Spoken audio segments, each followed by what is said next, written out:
Welcome to Spirit School. My name is Danielle Sarank, also known as the Squamish Medium. I am the host of your Spirit School, where I will share all the lessons and learnings that I have uncovered through my intuitive development and mediumship development journey. I am a professional psychic and medium, an intuitive teacher and mentor, and I look forward to walking alongside you on this journey. Hello everyone and welcome back to Spirit School. I don't know about where you are, but it is sunny today. You can kind of feel the early signs of spring, even though it's at least a month away. But man, coming out of this winter has been very kind to me, but I have been really sick almost all winter. Since December 1st, I have been sick 7 times. And not just like the sniffles, full on fevers. Luckily, no gastro bugs, knock on wood, but I am just so looking forward to spring and fresh foliage and like the signs of abundance on Mother Earth. For those in the Southern Hemisphere, obviously you're going to be transitioning into fall and learning to let go and surrender and kind of, metaphorically seeing that you don't have control over things. And here in spring, we're birthing new. We're birthing new ideas and new creations and new activities. And, I love it. In modern society, we have like this New Year's thing where it's like New Year's, fresh start, but we have a fresh start every month with the new moon. We have a fresh start every time there's a new season, an equinox, a solstice. Like there's so many opportunities for fresh starts, which I absolutely love. So I hope everybody, wherever you are listening, is feeling that kind of the beginning of that energetic shift. And of course, Mercury went retrograde yesterday, which isn't a huge deal. I did have a lot of technology issues last time, but nothing to fear. Look at your birth chart too. I was very curious about what happened to people who were born with a Mercury retrograde. And I did ask a few astrologers, and, I think people who are born with Mercury in retrograde in their charts feel it a little bit less, but, it's nothing to freak out over. I'm always just super mindful of, the light that's casted on my shadows when it comes to my relationships and my communication. And because much of the work I do for the world of spirit is communication based, that's a big deal for me. So I'm always just making sure that the words that I share in the world and add to that collective vibration are ones of integrity and ones of truth and honesty. So, things might come up around retrogrades where you step out of your integrity for a second, and that's just kind of casting a shadow on your shadow self. So it's just to be mindful and self-aware. And, the technology stuff, like I don't think like it's all in our mind. I think that it actually does happen. So let's hope this podcast makes it out into the ethers without any problems at all. So I usually do my podcast based off of things like I just experienced or things I've been kind of pondering in my mind, or I'll go back to my early development journals and I'll kind of see, what came up for some, troubles or some lessons that I learned really early on in my development. And today I really wanted to talk about evidence in mediumship, as I just did my first demonstration of mediumship, and I was fascinated at the evidence that came through and how subjective evidence actually is. And it was the first time in 6 years of developing mediumship, almost 7 years now actually, that I kind of just first had that thought. So early on in my development, you see the John Edwards on TV. I admire the pants off of him. If I could learn from him one day, it would be amazing. But you see those guys on TV, and the evidence that they're able to bring through is like pretty profound. So when you're first developing mediumship, and any good teacher will teach you the structure of how to give evidence in your readings, we're very hard on ourselves and we have very high expectations on what that evidence may look like. So early on in my development, especially in the phase for the couple of years, I was just doing practice readings. I was not charging or out there. And I used to be very hard on myself about the evidence I brought through. So evidence might look like I have a male, I have a female, they're older, they're younger, they're your mom, they're your grandma, they're your daughter. You might want to talk about where they grew up or where they lived, and maybe some memories that come up. You see flashes of a memory, and they're usually your own memories in your own mind that come up, which are a reference point for you to express. As an example, at the demonstration a couple weeks ago, I was connecting with this girl's father, and I kept seeing this lake I swam at as a kid, and it was me playing in the water. And I said, "And you used to spend a lot of time at Cultus Lake?" And she was like, "Yes, Cultus Lake." And so that was Spirit's intelligent way to get me to say that very specific name, because they showed me swimming in there as a kid. So you could see how the references work, right? When it comes to evidence. So it's really good to get out in life and experience things and make memories and do things that are not totally spiritual in nature, but it's just living. Because the second you do that, you're adding to your reference library as a medium too. So early on, a reading structure would look like this. The person sits in front of me, and for the next 20 minutes, I'm pounding out little tiny, somewhat insignificant pieces of evidence. They may be accurate, they may be understood by the sitter, and they're very minor. Like, I think that they wore blue a lot, or, they like to be around trees. Like, sure, yeah, of course. And I'm not trying to dismiss that kind of evidence. But what I'm trying to get to is early on, I was so focused on just bringing evidence through. And I would have to get reminded by my sitter sometimes, which was so embarrassing, or my teacher, "Do you have a message? Is there a message for me?" And it's funny that you had to be reminded of that. But I had this, you see different mediums by different titles. There's spiritual medium, there's evidential medium, there's psychic medium. There's all these different ways that we can identify as mediums. And I think I was really hung up on the evidential medium because, I've said it before and I'll say it again, but I'm quite a skeptical person by nature. And so for me, I need to know that I'm connected to your energy by giving you evidence that you can understand. And still today in my readings, I will not pass on any messages until you and me are fully certain that the evidence that I bring through is for your loved ones and you can place them and understand them. And I have actually stopped a spirit connection before, even at my dem a couple weeks ago, because the evidence was a little bit weak and I could just tell that I was only kind of like half connected, like the energy was kind of wavering. So I was pulling some evidence through, but they were taking it, but I felt like it was a stretch. And I mean, as a medium, you'll know when the information is placed and accepted in a very authentic way versus not.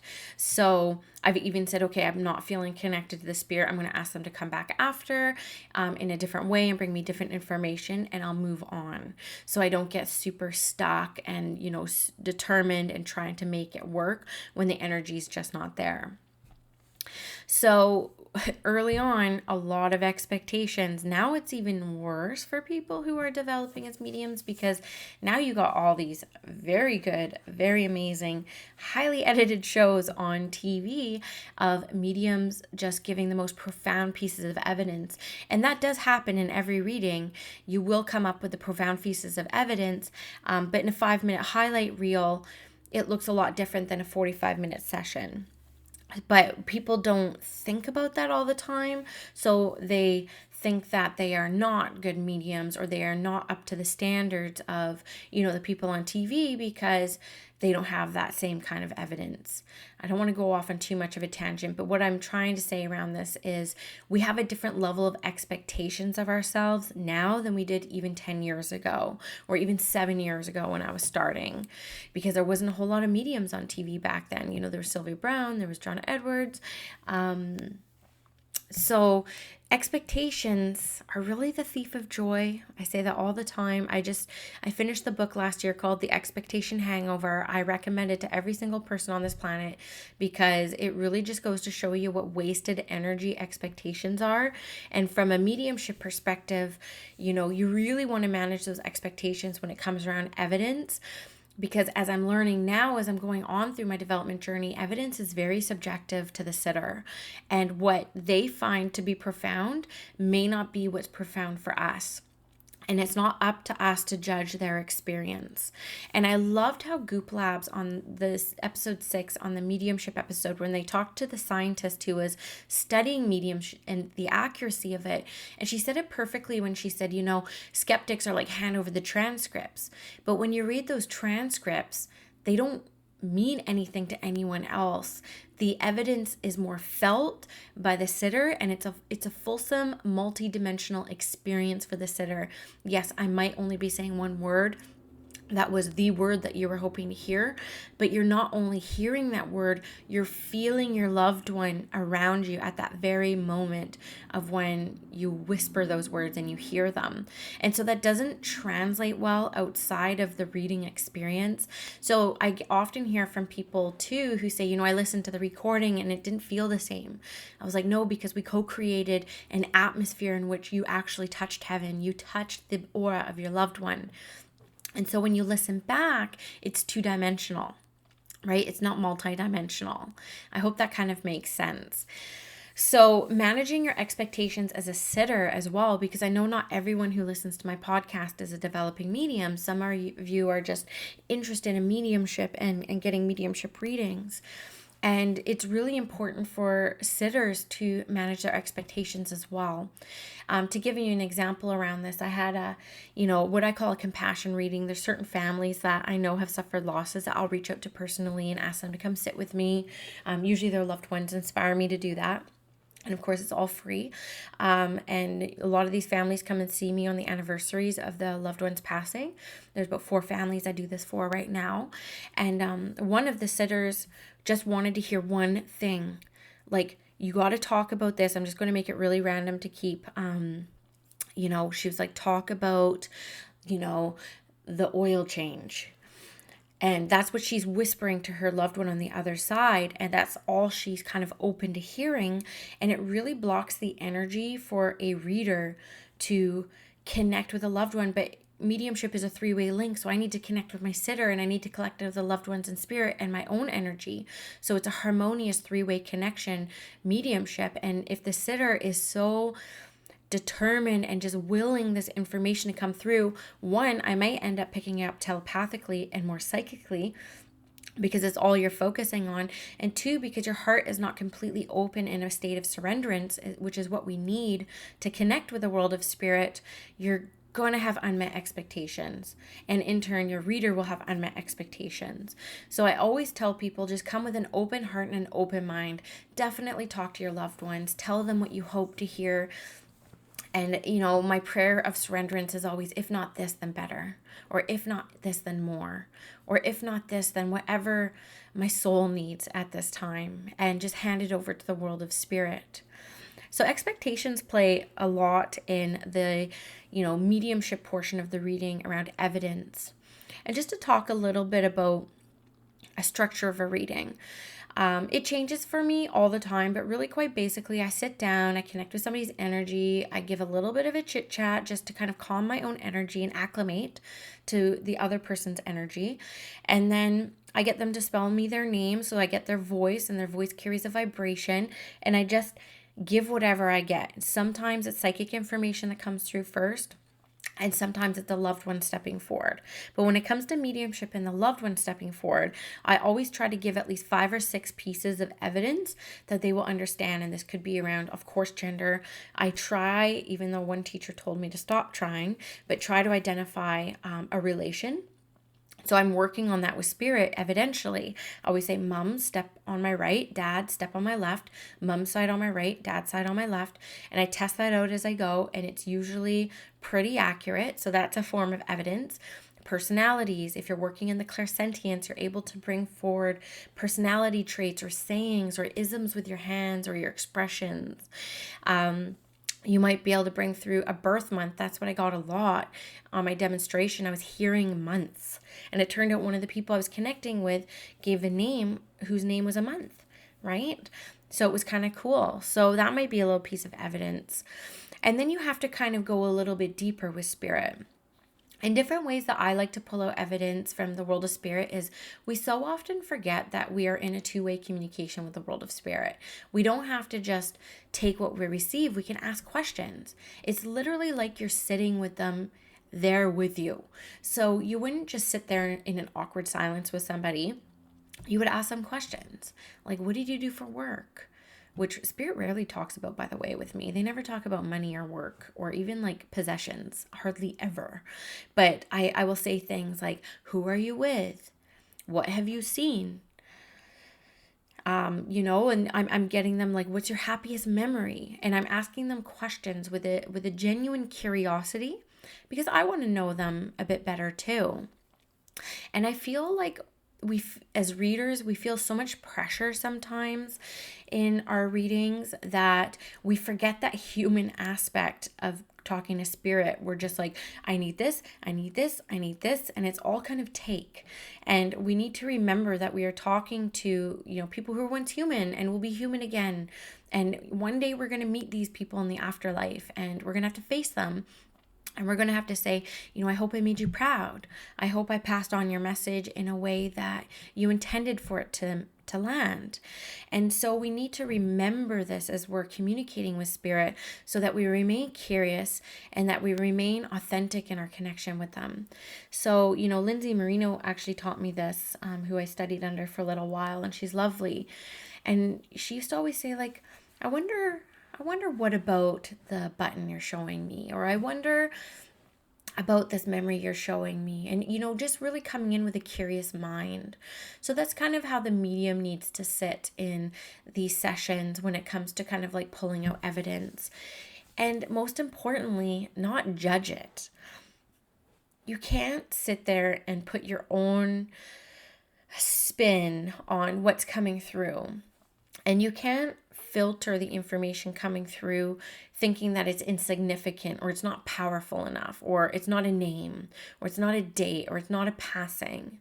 As a few examples of this, I've had readings recently where some of the most interesting evidence has come through that's been really profound and powerful. And not profound and powerful to me, but to my sitter. And I'm always shocked. I'm always surprised. And I get really excited, and I think I've said this last episode, but at a sitter, I took a 6-week break from doing readings, which I do twice a year. I always take a break doing readings because I always come back way more clear, way more like accurate and more energized. And I just think there's so much value in taking breaks, and you could check out my whole podcast episode on that. And I came back into my reading. In the first reading, it was crazy, the evidence that was coming through. And I just said one word, and she just like put her hands in her head in her hands, and just started sobbing. And she said, I told my mom on the way here, if she just says this one word, like, I know it's the real deal. And the word was like a piece of food. And it was so random to me. And it's probably something really early on in my development I would never have said, because I would have felt like it was so insignificant, getting all my judgment up all in it. And the reality is, it's not for us to judge. So you literally have to get used to saying whatever you receive. And it might not always land. And you have to be okay with that. You have to be okay with getting it wrong, because the magic is in when you take risks. When you take risks and you put yourself out there, you are showing the world of spirit that you are willing to grow, you are willing to expand, and that you are willing to pass along whatever they say. So it's not for us to judge, and it's always up to the sitter to place the evidence and to find their own meaning behind it. Okay? So what is good evidence? Right? Good evidence is up to the sitter. It's much like, as a business owner, I'm always like, what's going to bring people value? Well, it's not up to me to identify what's valuable to you out there. It's up to me to just tell you whatever's on my mind and whatever's in my heart. And it's up to you to decide as a listener what is actually a value to you or not. And the same is said for evidence, where it's not up to me what's good evidence or strong evidence or accurate evidence. It's up to the sitter. And so a sitter's responsibility is truly to be very open. Just be willing and an open heart to receive whatever comes through so that you don't miss anything. And you've seen it even on John Edwards, his TV show, and he has a Facebook page, John Edwards TV, where he actually has TV shows on his Facebook page, and they're amazing. And he's such an amazing medium, and he's so strong, and he's so sovereign. And he'll say something like, "You have a sister named Beth," and she's like, "Nope." And he's like, "Yes, you do." And she's like, "No, I don't." He's like, "Yes, you do." And then she'll think, she's like, "I do have a sister named Beth." He's like, "See?" And he sees it all the time because people are so hung up in their mind on hearing from one specific person, one specific thing, that they often miss a lot of information. So as a medium, I want you to realize that if you're hearing a lot of no's, if you're not having a lot of information validated, to just keep going, because more often than not, the sitter will end up going home thinking about the reading or listening to the recording or have somebody else listen to it, and everything that you said does actually make sense. They just weren't fully open to receiving outside of what their expectations were. So, yeah, this is kind of what I wanted to talk about when it came to evidence, because I've been a little bit blown away, and I found my own self managing my own expectations around evidence and actually seeing the magic that comes through when you kind of just let go and let it rip. So, some evidence that you might want to practice, what I'm practicing right now, is names. Because names, my favorite medium in the whole world, Aboriginal medium Sean Leonard, which if you're in Canada, his show starts this week. It's actually tomorrow. It's called Spirit Talker, where he travels Canada, the country, and works in First Nations communities, which have very high suicide rates, very high. Like, I think most people would be shocked at the stats of Indigenous suicides, especially among youth as young as 8. And so he'll go into communities to work with grieving families, and he'll do demonstrations of mediumship.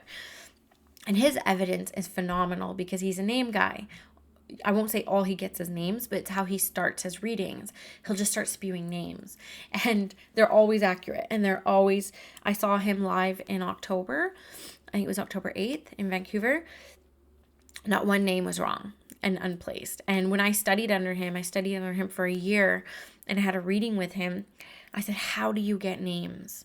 Because to me, they're elusive, and I know I can get them. I know it's within my own aura, my own energy to receive it, but there's a block inside of me. There's a belief system that doesn't align with that being a success for me. So I need to get through that limiting belief before spirit will be able to get through to me what I want to hear most.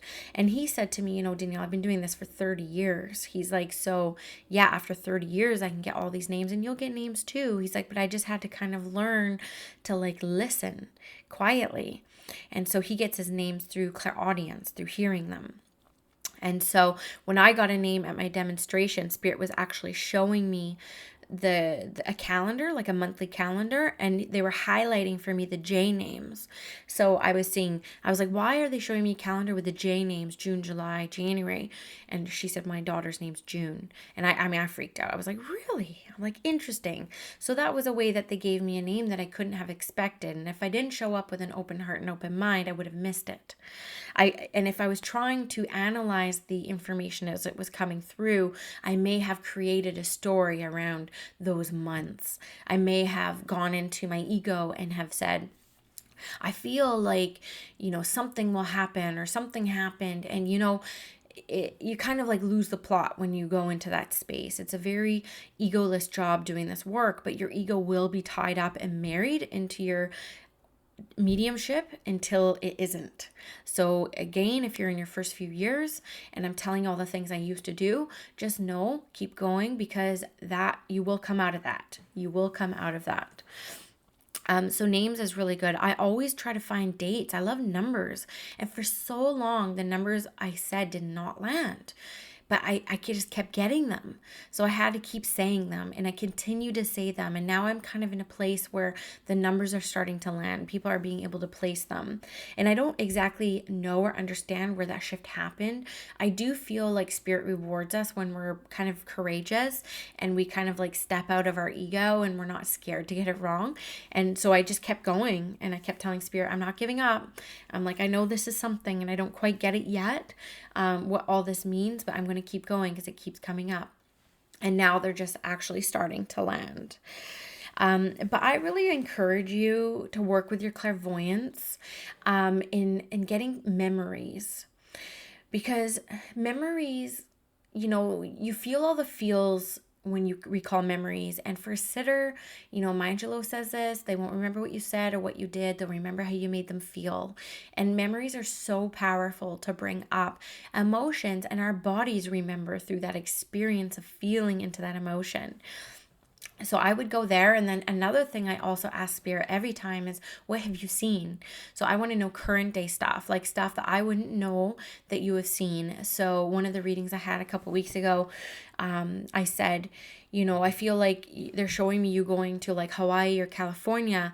And she said, well, just on my way here, I was talking to my dad about planning a family trip to Hawaii. I'm like, hey, perfect. So this is your loved one just showing you that they heard this conversation. So it just gives people peace of mind that they're still around, they're still involved, they're still interested in the day to day.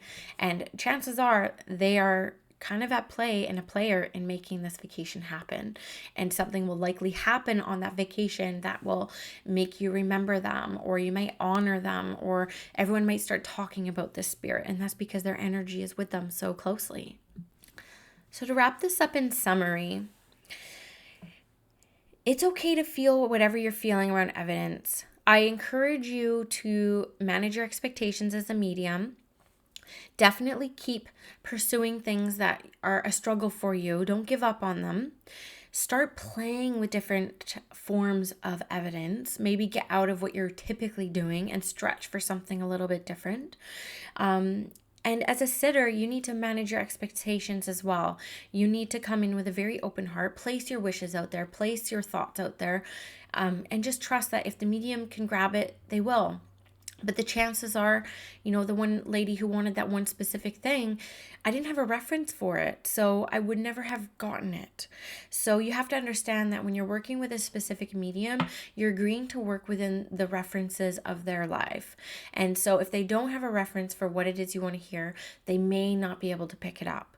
And mediums, it's very important for you to get out there and live, have a full life, experience everything from heartache and joy to sorrow and grief, and really feel the feelings of it. Watch your children play. Watch that freedom that it just emanates from their innocence, because there's a lot of references there. Pay attention to people watching, to movies and books, because these are all references coming up into your aura, and they don't have to be spiritual references. So keep learning. You're a forever student in this work. You are never a master of this craft. None of us are. And if anyone ever tries to convince you of that, please run. Run far and run fast, and find another teacher.